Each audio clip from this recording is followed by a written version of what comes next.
Hello दोस्तों, नमस्कार, आदाब, सत श्री अकाल। हाजिर हूँ आपके सामने एक नई वीडियो के साथ, नए टॉपिक के साथ। दोस्तों, इस वीडियो में मैं आपको बताने वाला हूँ, अगर आपका इन्वेस्टमेंट है बैंक की एफडीज में, अगर आपका इन्वेस्टमेंट है और उस पर इंटरेस्ट मिलती है तो बैंक 10% टीडीएस काट करके यानी इनकम टैक्स काट करके आपको वे पेमेंट करती है। बैंक इनकम टैक्स एक्ट 1961 की सेक्शन 194A के तहत 10% टीडीएस यानी इनकम टैक्स काट करके आपको पेमेंट करती है।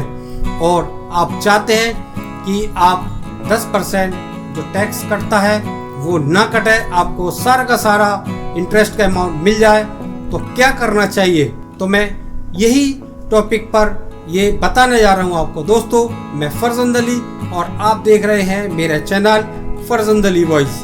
आप देखना चाहते हैं नई नई जानकारी की वीडियो, या आप देखना चाहते हैं इनकम टैक्स से रिलेटेड या इनकम टैक्स की अपडेट, जीएसटी से रिलेटेड या जीएसटी की अपडेट से रिलेटेड वीडियो, तो आप हमारे चैनल फरजंद अली वॉइस को जरूर सब्सक्राइब कीजिएगा। मैं आपको बता दूं कि हम बहुत कम और रीजनेबल चार्जेस में इनकम टैक्स और जीएसटी का काम करते हैं। इनकम टैक्स की रिटर्न वगैरह जमा कराना हो या जीएसटी का रजिस्ट्रेशन, जीएसटी की रिटर्न से रिलेटेड कुछ भी काम हो, आप हमसे कराइए।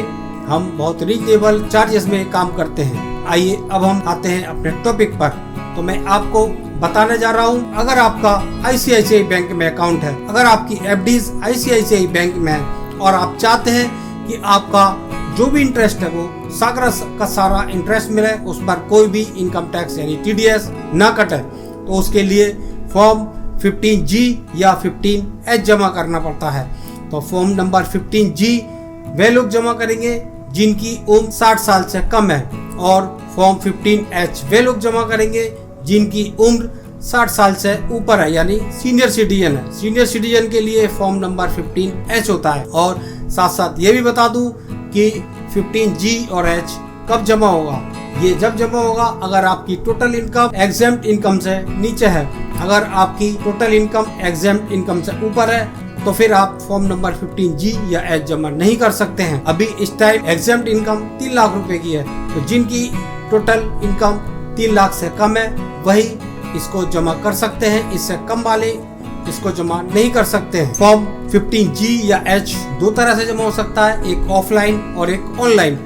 ऑफलाइन के लिए आपको बैंक जाना पड़ेगा, या आप डाउनलोड कर सकते हैं फॉर्म, उसको प्रिंट निकाल करके उस पर अपनी डिटेल भर करके बैंक में जमा करा सकते हैं। और फॉर्म 15G या H कैसे जमा होगा इसकी वीडियो आप मेरे चैनल पर देख सकते हैं। मैंने डिटेल से बताया कि इस फॉर्म में क्या क्या भरा जाता है। और अब मैं आपको बताने जा रहा हूँ ऑनलाइन फॉर्म नंबर 15G या H कैसे जमा होगा अगर आपका अकाउंट आईसीआईसीआई में, अगर आपका अकाउंट आईसीआईसीआई बैंक में है। आइए स्क्रीन पर चलते हैं। हमें फॉर्म नंबर 15G या 15H जमा करना है। हमारा अकाउंट है आईसीआईसीआई बैंक में। तो हमने सबसे पहले अपने बैंक के अकाउंट को लॉगिन किया, और लॉगिन करने के बाद ये देखिए आईसीआईसीआई बैंक का इंटरफेस इस तरह से खुला। अब हमें क्या करना है? अब हमें करना है पेमेंट एंड ट्रांसफर लिखा हुआ है, यहाँ पर हम क्लिक करेंगे। यहाँ पर देखिए आपको कई सारे ऑप्शन मिलेंगे, जैसे ट्रांसफर, पे बिल, फंड ट्रांसफर, मैनेज पे, और फिर आपको एक ऑप्शन मिलेगा इसी के अंदर टैक्स सेंटर का।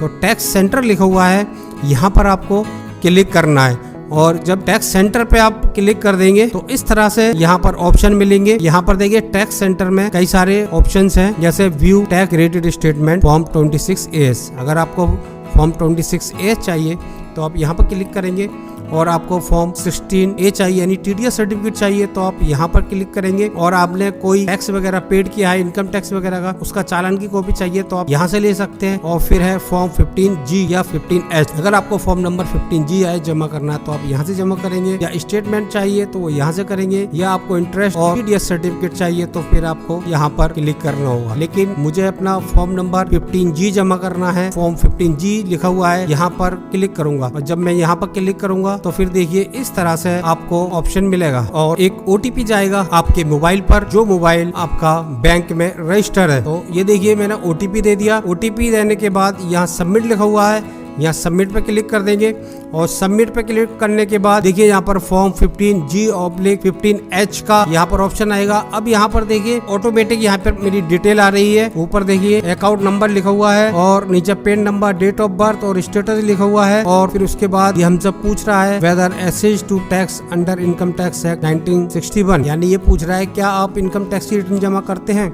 अगर आप इनकम टैक्स की रिटर्न जमा करते हैं तो यस को सिलेक्ट कीजिए और अगर आप इनकम टैक्स की रिटर्न जमा नहीं करते हैं तो आप नो को सिलेक्ट कीजिएगा। फिर उसके बाद estimated income earn on deposit, यानी जो डिपॉजिट्स हैं उसमें एस्टिमेटेड अर्न कितनी हो रही है। तो यहाँ पर फिर नेक्स्ट है latest assessment year with assess, तो आपको 25-26 को सिलेक्ट करना है क्योंकि आप 25-26 फाइनेंशियल ईयर के लिए आप दे रहे हैं। फिर उसके बाद है estimated income earn on deposit, तो इस कॉलम में खुद बैंक की तरफ से अमाउंट लिखा हुआ आ रहा है, आपके डिपॉजिट्स पे कितना इंटरेस्ट मिलने वाला है। फिर उसके बाद यहाँ पर estimated total income include the estimated income earn on deposit, ये यहाँ पर आएगा कि टोटल कितनी डिपॉजिट होने की उम्मीद है एस्टिमेटेड, तो आपको यहाँ पर डालनी है। तो ये मैंने डाल दी। फिर उसके बाद है detail of form number 15G other than this form filed during the current financial year, number of form file, यानी आपने कितने फॉर्म फाइल किए हैं। ये भी हो सकता है कि आपकी FD किसी दूसरे बैंक में भी हो सकती है, जैसे HDFC है या SBI है,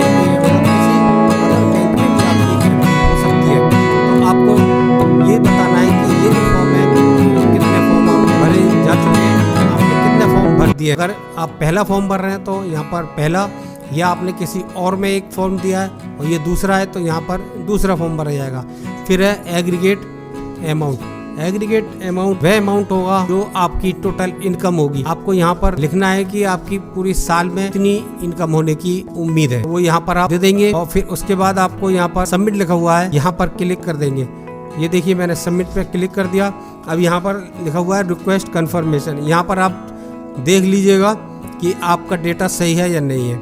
और आप जब देख लेंगे अच्छी तरह से, फिर यहाँ पर सबमिट लिखा हुआ है, सबमिट पे क्लिक कर देंगे और फिर सबमिट करने के बाद देखिए यहाँ पर आपकी डिटेल आ जाएगी कि आपकी यहाँ पर ICICI में इतनी FDs हैं और उन FDs के नंबर भी आपको यहाँ शो करेंगे। और फिर उसके बाद यहाँ पर सबमिट फॉर्म लिखा हुआ है, सबमिट फॉर्म पर हम क्लिक करेंगे। उसके बाद देखिए यहाँ पर लिखा हुआ आ जाएगा। अब देखिए यहाँ पर लिखा हुआ आ गया फिक्स डिपॉजिट फॉर्म 15G या 15H, your form has been submitted successfully and the exemption in your deposit account have been marked, यानी ये फॉर्म सबमिट हो गया है और अब आपके इस FD को मार्क कर दिया गया है कि जो भी इंटरेस्ट आपको दी जाएगी उसमें कोई भी TDS नहीं काटा जाएगा। अब हमें एक्नॉलेजमेंट को डाउनलोड करना है, तो हमें एक्नॉलेजमेंट को डाउनलोड करने के लिए ये देखिए ये लिखा हुआ है डाउनलोड एक्नॉलेजमेंट, यहाँ पर हम क्लिक करेंगे तो ये देखिए हमारा डाउनलोड हो रहा है। ये हमारा डाउनलोड हो गया। अब हम इसको ओपन करके देखेंगे तो ये देखिए ये है फॉर्म 15G का एक्नॉलेजमेंट। इस तरह से हमारा फॉर्म 15G या H जमा हो सकता है, जमा होता है और आप जमा कर सकते हैं खुद अपने घर बैठे हुए अपने कंप्यूटर या लैपटॉप से। और ये ऑप्शन आपको मोबाइल बैंकिंग में भी मिलता है, मोबाइल बैंकिंग के थ्रू भी आप अपना फॉर्म 15G या 15H जमा कर सकते हैं। फिर आपका बैंक TDS नहीं काटेगा, जो भी आपको इंटरेस्ट मिलेगा वो सारा का सारा आपको दे दिया जाएगा।